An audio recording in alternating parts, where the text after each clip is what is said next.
Okay, so here we are back again. Let's go fight the next boss. Actually, let's also heal up first. Now let's go fight the next boss. So we've got a better shield now. Our sword is significantly stronger than it was. And yeah, we're just overall in quite a good place.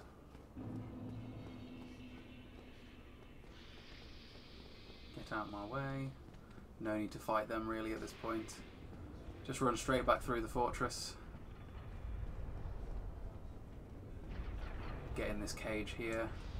Try not to... no, wrong cage. God, that would have been catastrophic, wouldn't it?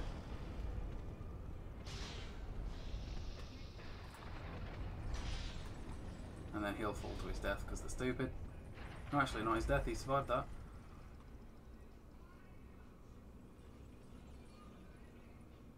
And we're here. Okay.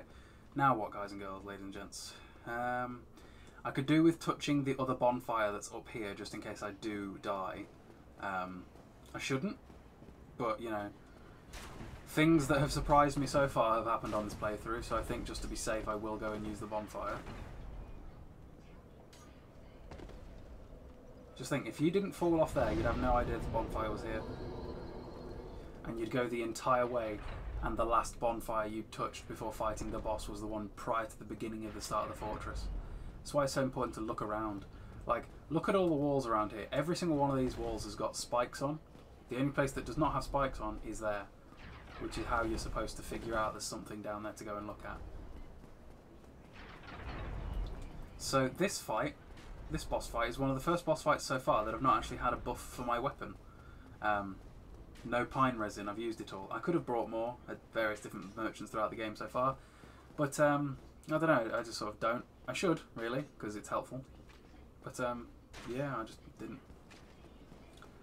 I could also now, for this boss, make it easier, use some humanity to make myself human, and then summon help for the fight in the form of an in-game NPC. Because here's the thing, is the game gives you NPCs to summon for boss fights. You just don't actually have to use them. I don't think I've got anything that I could use as a buff anyway. No. Okay. Right, let's do it then. Let's see how this goes. The Iron Golem. He'll do some little jet wind attacks that shouldn't have actually made it to me. They usually hit the brick. I want to fight him out in the centre because easier. Alright, come on then. He'll do an overhead swing. 1, 2, 3, 4. 1, 2, 3, 4. I didn't mean to kick him there, but I need to let my stamina come back. It's getting a bit too low for my liking. Uh-oh. I might be dead. No, not quite. He has the ability to throw you off there. He could have thrown me off. He's not staggering quite as easily as I feel like he normally does.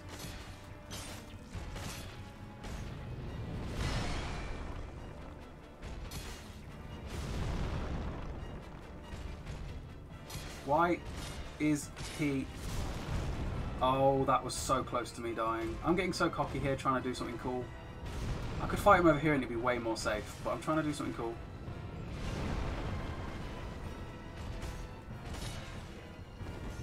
So, see, that's probably some not fairness. Like, I was far and beyond the middle of his legs and he still grabbed me. Okay, come on then. You're supposed to be able to make him get on one leg. And he just doesn't seem to care about my thoughts or feelings or emotions at this point in time. This is my worst performance against the boss so far. Oh, there we go. He's finally doing the shaky thing. And that's all my health gone. My healing. Come on then. Fall. Fall. Fall. Fall. I don't think this boss can bleed.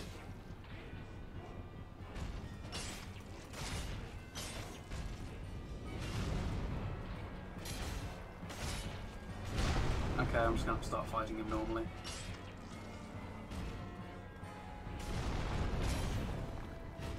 can you get away from the corner, please? Because otherwise that happens. I might not win this fight.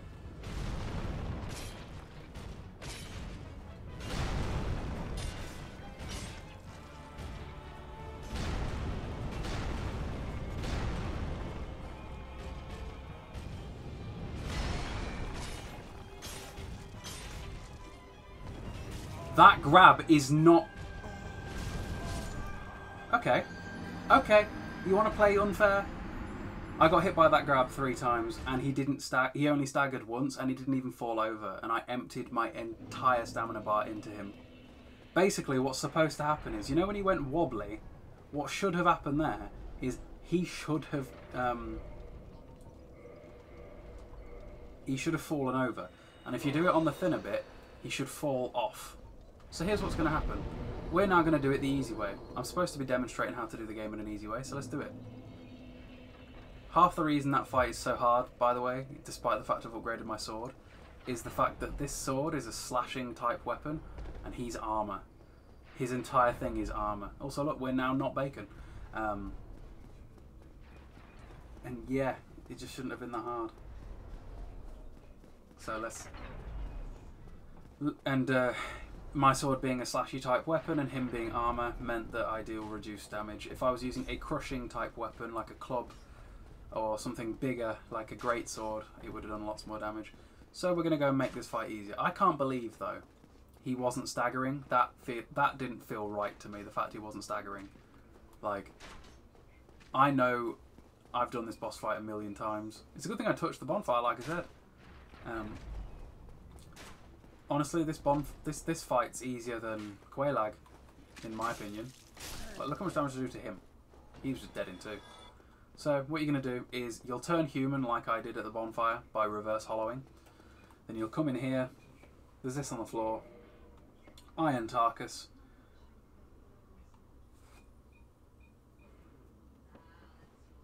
Hello. There we go. So, this is an in-game character. He's not a real person, but he'll follow me into the boss fight now and give us a little bit of a helping hand. Although he's in full iron armour with an iron great shield and iron great sword, so, you know, he's slow. So we're going to walk into this boss fight. Tarkus will then follow up the rear.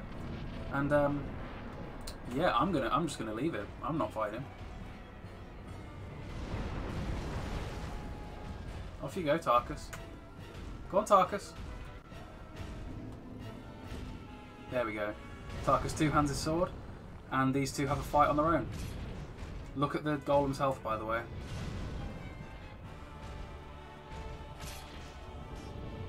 Uh-oh. That's fine. Let's see if I can do this boss fight without actually hitting the golem at all.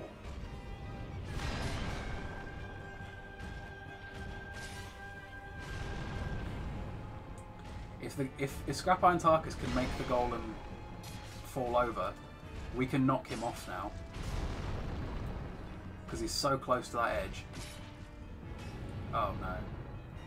I mean, it's a pretty close fight. They're both on about the exact same health. But this is a boss fight that I have not gotten involved with. I have literally not been hit. I've not been at risk of being hit. I've just stood over here. This game's renowned as being one of the hardest games of all time. We'd be winning if Iron Tarkus would actually take a swing at him, you know? Like, look at this. Swing, my fella, swing. There we go, one more hit. I'm literally holding the controller with one hand. I'm not getting involved in this. And there we go. That is a boss in Dark Souls dead, and I didn't do a thing. That's how easy you can make the game. Thank you, Iron Tarkus. And then it gives me my humanity back, because do remember, I need like 30 of them. So now I've got, what, 18 plus another 6. So we're getting there. We're getting there, slowly but surely. Okay. Examine the Ring of Light. And then it's another cutscene.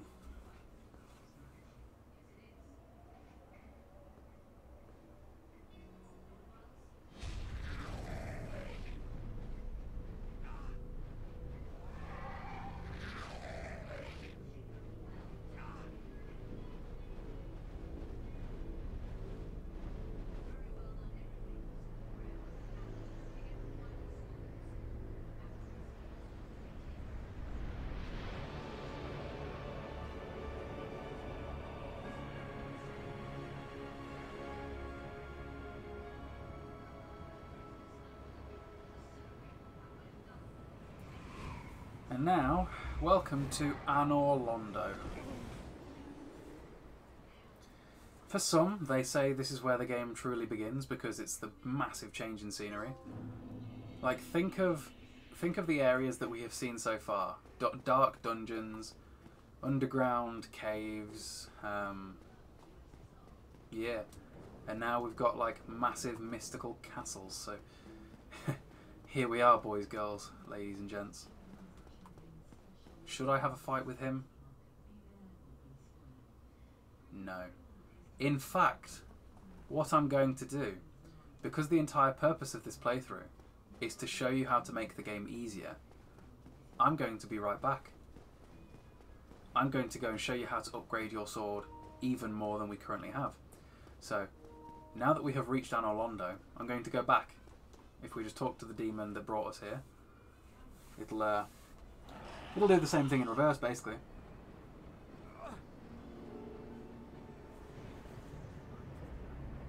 It'll fly us back down.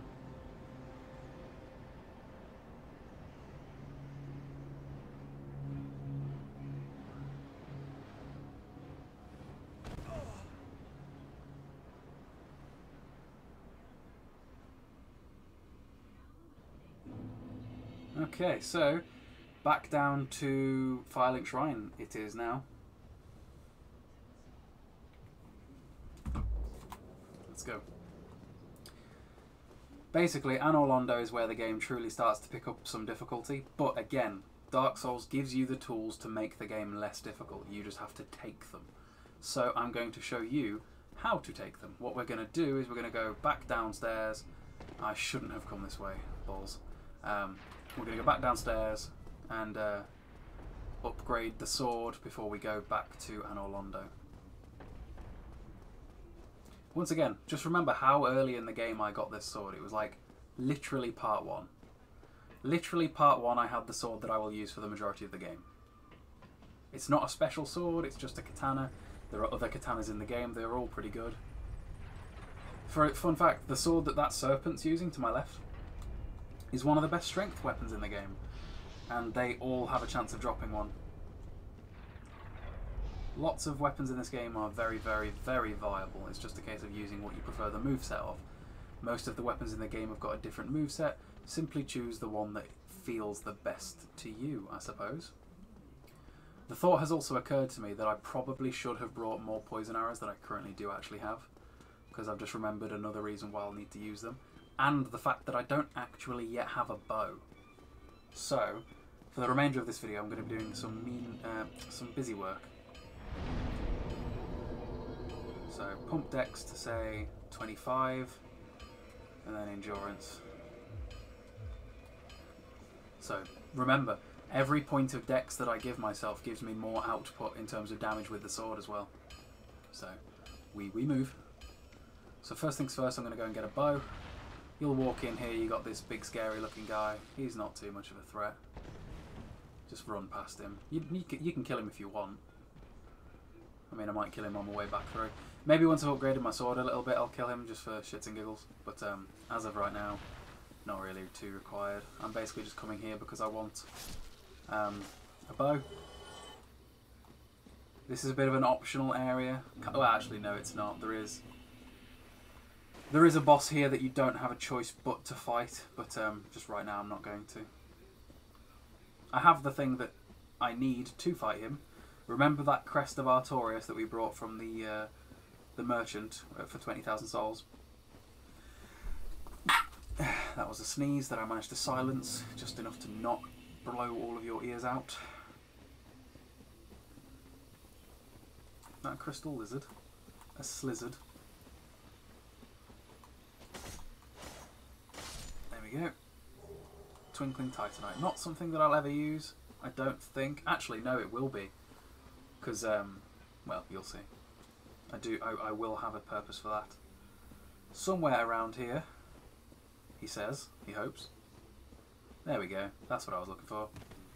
Boom. Leather armour, long bow. We now have a bow. I could have brought a short bow pretty early on in the game from that merchant that I murdered for this sword, but I just didn't see a need for it that early on. So, yeah, we now have extra tools in our arsenal.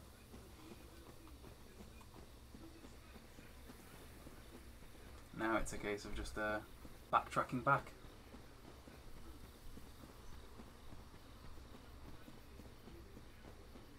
I suppose if you guys are watching these, you're probably like confused in any area that I'm in by the direction that I go. Like, obviously I know my way around these areas, but normal people won't.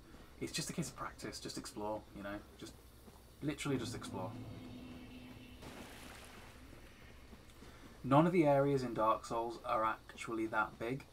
Like, once you know your way around an area, you can get through it in a couple of minutes per area.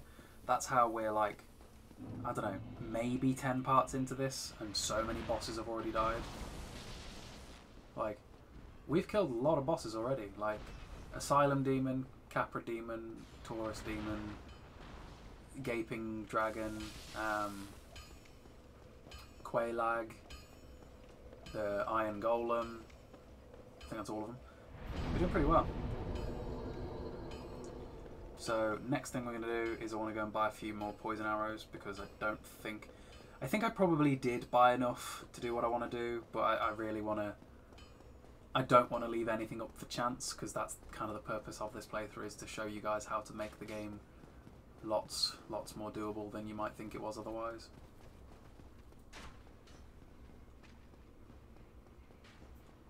So once again we're heading back to Firelink Shrine because we need to go and buy some more poison arrows. If you remember, there's that little tunnel that we can use to go and get some.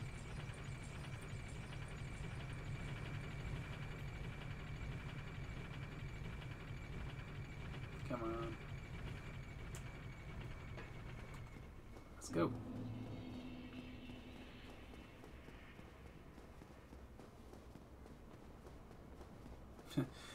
I should probably rest at this bonfire just in case I die and get sent all the way back up. So yeah, the rest of this episode's kind of busy work while I collect some things that I will need to make sure that I can level my sword up enough. 236 for a running dash.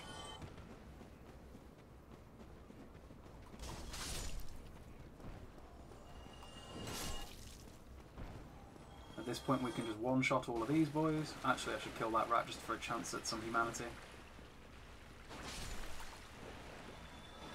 Nope. Got my hopes up for nothing. How many deaths are we on at the minute? Is it like 5? Something like that? I don't know. A lot of people die 5 times just before they get here, so we're doing well.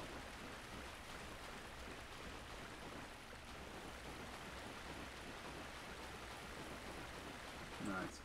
Are you back, Brent? I don't need your moss. I want your arrows. How many can I afford? 10? I would like, I don't know, I should probably get a minimum of 50 in total, and I think I brought 30 the first time I spoke to her. So if I just use, like,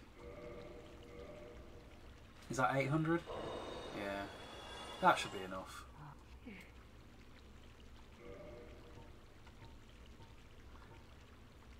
Especially if we just get some shit arrows as well. So if we get some wooden arrows deal like no damage, but they can be great for finding your arrow's range, so I'll use those. And then if I just get another 8 arrows, that'll do. Okay. Right, so in the next area we'll be going down into what is known as the water level for the game, and we're going to be dealing with some ghosts, because of course we are. You'll see. So, if you haven't already, it would be great if you boys and girls, ladies and gents, dogs, animals, cats and turtles could all go ahead and subscribe. Oh hello, fucking hell. Let's not have a repeat. There we go. Let's not have a repeat of that one death. Once I'm back at this bonfire, we'll call it quits. But as I was saying, if everybody could go ahead and subscribe, turn the post notifications button on, make sure that like you're seeing everything as soon as I upload it, engage in the comment section, all that sort of thing, that'd be awesome. And yeah, thanks for watching guys, and I shall see you all later.